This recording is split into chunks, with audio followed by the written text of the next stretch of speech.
আরে ভাই, একটা বোর্ড আর একটা আঠার শুধু প্যাকেট কিনবেন। বাসায় এত সুন্দর দেয়ালে পেন্টিং আর এত সুন্দর দেয়ালে ফুলদানি রাখার জন্য আপনার কি আর টপ কিনে নিয়ে ছাদে রাখতে হবে না, চাইলে আপনি নিজেই বানাতে পারবেন। শুধু একটা বোর্ড আর একটা প্যাকেট আঠা লাগবে। দেখুন এই ভাইটি কত সুন্দর করে আসলে তার মিনি হাতে সুন্দর সুন্দর করে দেখুন, কত সুন্দর আঠা দিয়ে জোড়া লাগিয়ে কত সুন্দর কস্টিপগুলো পেঁচিয়ে সুন্দর করে একটা সুন্দর ডিজাইন তৈরি করতেছে কাঠেরই। সেই ভাই, সেই ভালো লাগছে খুব। আমার এই ধরনের ভিডিওগুলো যদি আপনাদের ভালো লাগে তাহলে অবশ্যই আমাকে একটা সাবস্ক্রাইব একটা ফলো করে দিবেন।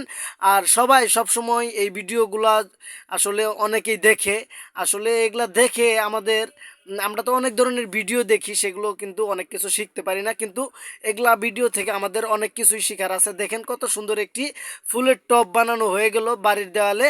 আসলে খুব সুন্দর লাগতেছে, আমার কাছে অনেক সুন্দর লাগতেছে। আমি এগুলো প্রতিদিনই ট্রাই করি আর এই ধরনের ভিডিও আপনাদেরকে দেওয়ার চেষ্টা করি। এই ভাইটি দেখুন কত সুন্দর করে একটি বই রাখার জন্য একটি কিন্তু বাচ্চাকে বানিয়ে দিল। তো আপনি চাইলে আপনার বাচ্চাকেও আপনি বানিয়ে দিতে পারেন।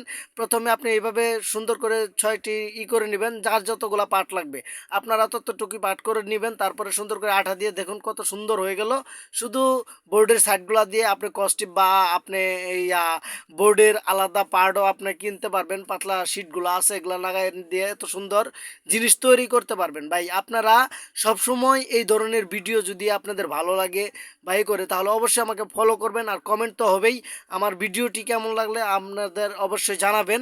আমার বাড়ি হচ্ছে জামালপুর সরিষাবাড়ি। যদি কোনো ভাই জামালপুর সরিষাবাড়ি থাকেন এই ভিডিওটা দেখেন তাহলে অবশ্যই কমেন্ট করবেন। আর আপনার বাসায়